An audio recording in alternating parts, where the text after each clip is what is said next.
Howdy. How y'all doing? Hope you're doing well.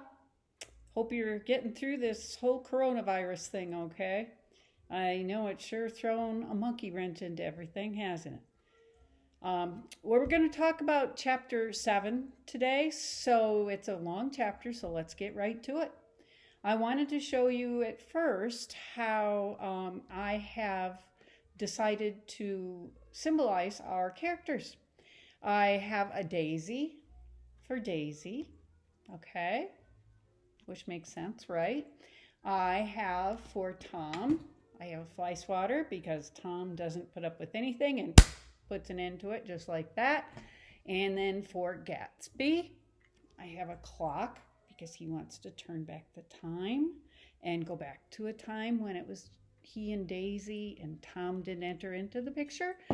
So then I have for Nick, who's telling the story, I have a flashlight. So because he flashes a light on everything and tells us and shows us what's going on. Then the Wilsons. Oops, I should talk about Jordan first here. For Jordan, I have her being a cat because cats are kind of sneaky. They sneak up on you, and Jordan's a little bit sneaky. Remember we talked about how she cheated at a golf game and she doesn't always tell the truth. Well, we're going to make her into a cat. Then we have Myrtle Wilson. I thought, what better to have Myrtle than some hot cayenne pepper because she's hot and she uses it too. And then her husband, Mr. Wilson, we have the dog leash. And remember, that's how, and we'll talk about that a little more, but that's how we found out that she was having the affair. He found the diamond-studded dog leash, and yeah, he doesn't know who she's having the affair with. He just put two and two together finally and figures they're having an affair, and see, Myrtle all along has kind of led him around like a little puppy, too, done whatever she wanted to do. And I believe that's it. If there are any more, we'll fill them in as we go.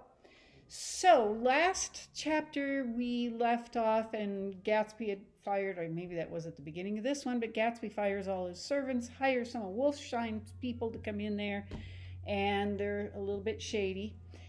This chapter kind of starts, the main event starts when they're having lunch at the Buchanan's house. And remember how at the beginning of the book they were having dinner. Nick went there for dinner at the Buchanan's house and met Tom and Daisy. He hadn't seen him for a long time. And Jordan, he met her for the first time and she told him about Tom having a mistress. That was at the beginning of summer. Now we're going to the end of summer. It's August now, very late August, kind of just going into September, and it's very hot that day. Very, very hot. This is extremely important because of the symbolism. Remember the day it was raining and they had tea for two at Nick's house? Daisy and Gatsby did, and at first it was raining because the relationship was tentative, and then the sun came out and they were getting along well. Well, same thing with the being hot. It's kind of like in Romeo and Juliet when Mercutio and Tybalt fight on that really hot day, and then Romeo gets into it too, and yeah, so you know, we'll won't get into that. I could talk about Romeo and Juliet, but we better not. We better stick to what we're doing here.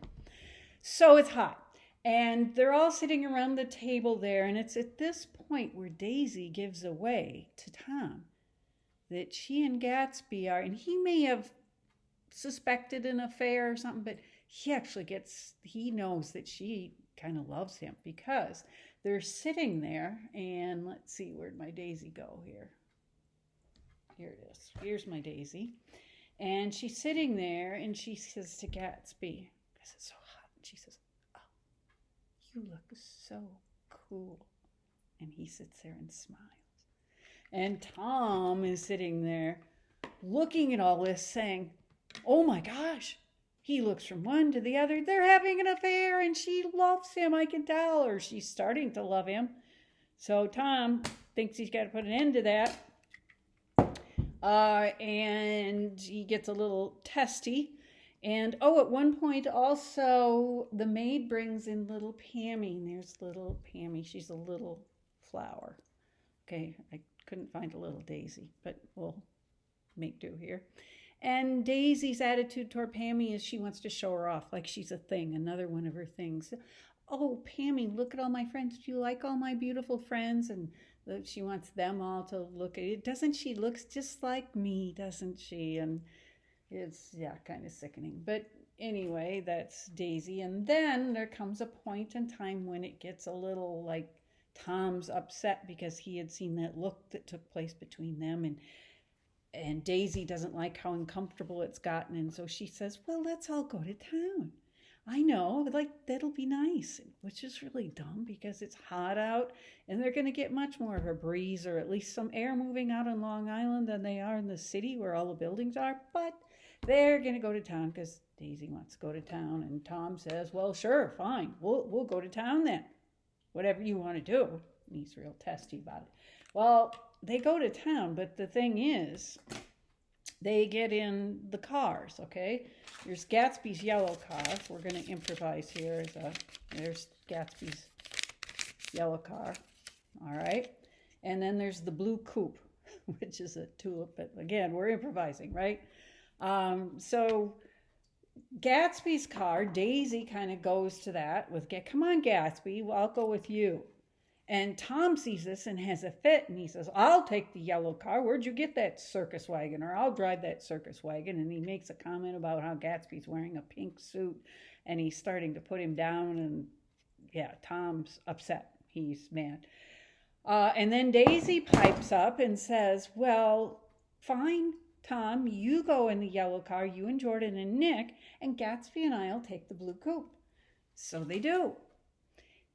They get zooming into town, and the yellow car, Gatsby's car, is it's getting low on gas. It needs gas. They have to stop at the gas station. And of course, they stop at George Wilson's. And remember, T.J. Eckelberg's glasses are looking down on it. It's like God looking down on the ash heaps. All right, so we have T.J. Eckelberg looking down on all this.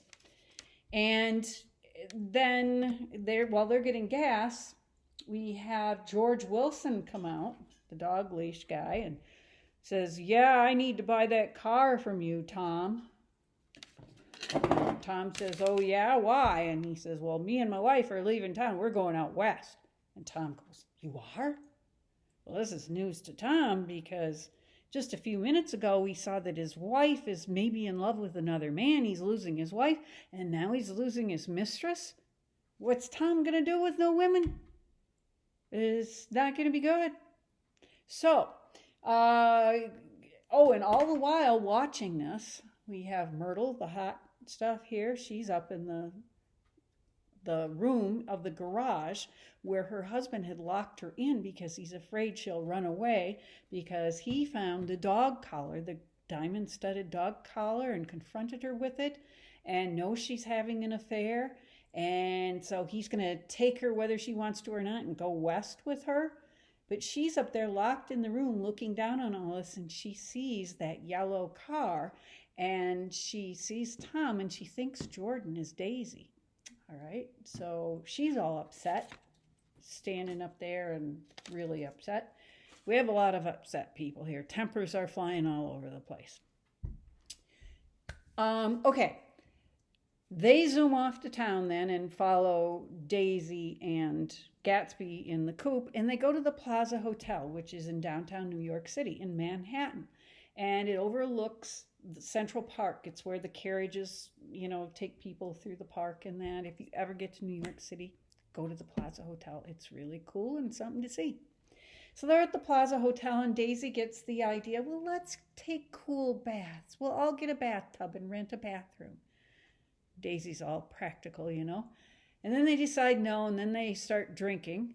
And at one point, Tom decides to confront Gatsby, and he says, so what am I supposed to do? Just stand around while another guy is having an affair with my woman? And Gatsby says, well, Tom, old sport, she never loved you anyway. She's always loved me. She has not, he says. Well, down below, okay, they're upstairs in the plaza. Down below, there's a wedding going on, a wedding reception, and they hear the music and all that, and everybody's celebrating the wedding. And Tom uses that to bring up to Daisy. Remember when we got married, Daisy? Remember that beautiful day? And remember that one guy who was there from Biloxi? And remember when we went on our honeymoon? He's all nostalgic and bringing up all this stuff they did and trying to bring up their past, which Gatsby hates because he wants to forget all that. He wants to go back before Tom. But Tom's really ramping it up, saying, oh, remember Daisy? And Daisy's going, oh, yeah. And she's kind of going, remember how Daisy's blowing the wind? Tom does all that, and she leans toward Tom. And then Gatsby says, well, you love me. Remember Daisy? And she kind of goes toward him, and he says, you've only loved me, right, Daisy? And Daisy, she looks at Tom, she looks at Gatsby, she can't make up. She loves them both, and she says at one point, can't I just love you both? And she's feeling so overwhelmed at having to maybe make a decision here that she runs out of there. And Tom's feeling all confident, saying, I got her now. She's doing what I want her to do. And so Daisy and Gatsby, he runs after her to try and console her.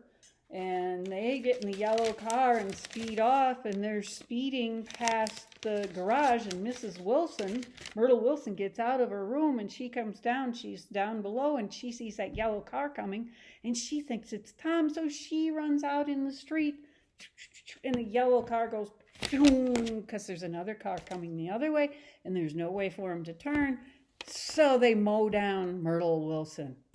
She ain't hot stuff no more. Bad joke, but it's true. All right. So Daisy and Gatsby go to Daisy's house. And Gatsby says, well, I'll come in with you. And she says, no, I need to be alone. I need to relax. And he says, well, I want to protect you from your husband. She says, he won't do anything. Okay. Meanwhile, back at the plaza, we have Tom and Nick and Jordan, and they're going by the garage. Remember, Dr. T.J. Eckelberg's looking down on us, the glasses, the optical guy in the glasses on the billboard, seeing all this going on. He knows the truth, kind of like Nick in a way, but it's kind of a symbol of God looking down. So there they go, and they stop, and they say, oh my gosh, there's been a wreck. And they stop and they see Myrtle, and Tom says, oh, poor Myrtle. And he actually cries a little bit. So I guess even bad guys have feelings, huh? So, yeah, they stop and then they go, and Tom finds out that it was a yellow car, and he's all really mad because, he thinks it's Gatsby. And so they go to his house. Gatsby's hiding in the bushes. Tom goes in to find Daisy, and Jordan and Nick talk at the door, and Jordan says, you want to come in, Nick? And he says, no, I think I've had it with all of you for the day, because Nick is just, he's tired of people not thinking of others and just thinking of themselves, and he's kind of mad at Jordan right now too, because she is somewhat sneaky, and he's putting her in the group with Tom and Daisy and saying, I don't think I want anything to do with you guys. So she says, well, fine. She goes in, and on his way out, Nick sees Gatsby, and they have a little conversation out in front of the Buchanan house. And Nick says to Gatsby, what were you thinking? And Gatsby says, I know. I tried to grab the wheel from her. And Nick says, what? Daisy was driving? And Gatsby says, oh, yeah, but don't tell anybody. I'm going to take the blame for it. But Gatsby's willing to go down for Daisy. He'll do anything for this woman, anything at all. And Nick is just trying to take this all in. He can't get over this. And he says, well, come on, and I'll take you home. Let's go home. And Gatsby says, no, old sport. I've got to stand out here and make sure Tom doesn't hurt her. And Nick says, well, I'll go see. I'm going to go look in the window. So Nick goes around the house, and he looks in the back window, and he sees Tom and Daisy sitting across from each other with a plate of chicken between them, conspiring. That's what Fitzgerald calls it, conspiring. So if you don't know what conspire means, look it up. And then he sees that Tom's not going to hurt Daisy. So he goes back and tells Gatsby. He says, Tom's not going to hurt her. You just as well come home. And Gatsby says, oh, no, old sport, I'm going to stay here. So Nick goes home and leaves Gatsby there. And something for you to think about. We find out then that Daisy was driving. And she, mows Myrtle down and just leaves. Doesn't stop at all. Hit and run, homicide. And then Gatsby's willing to take the fall for it. I want you to think, does Daisy tell Tom that she was driving, or does she keep that to herself? Because we don't know. Nick doesn't know. So we as the reader kind of have that, I wonder, does Tom know that it was Daisy driving? Does she tell him? So we'll see what happens. There are only 2 more chapters left. And it'd be kind of cool if, Fitzgerald captured this place and time of the 1920s, and it occurred to me that we have some interesting times going on now. I hope some of you are maybe doing some writing and capturing some ideas or things or feelings that you have, things that you see going on, so that someday, maybe in history, people will look back, and maybe your grandchildren someday will want to read about what this was like going through this coronavirus thing. And maybe you could capture that. It'd be kind of cool if you did. Well, that's it for Sue Talk. I want you to have fun reading. Finish the book. More happens. There's still some exciting things that happen. And I tell you that more people die, but anyway. Ta-ta for now. See you next time.